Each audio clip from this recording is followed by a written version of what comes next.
తెలంగాణలో ప్రభుత్వ రెసిడెన్షియల్ పాఠశాలలకు రాష్ట్ర ప్రభుత్వం మెస్ కాస్మెటిక్ ఛార్జీలను పెంచిన సందర్భంగా పెద్దపల్లిలోని మైనార్టీ పాఠశాలలో ప్రారంభ సభకు ముఖ్య అతిథిగా హాజరైన పెద్దపల్లి మైనార్టీ చైర్మన్ అక్బర్ అలీ గారు.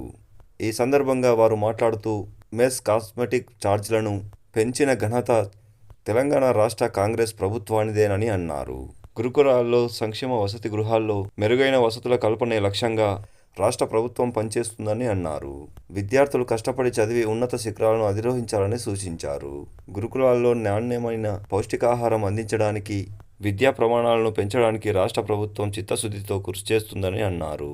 ఈ కార్యక్రమంలో Peddapalli Congress party minority cell chairman Akbar Ali గారితో పాటుగా మైనార్టీ పాఠశాల స్పెషల్ ఆఫీసర్లు, ప్రిన్సిపల్లు, అధ్యాపకులు, విద్యార్థులు పాల్గొనడం జరిగింది.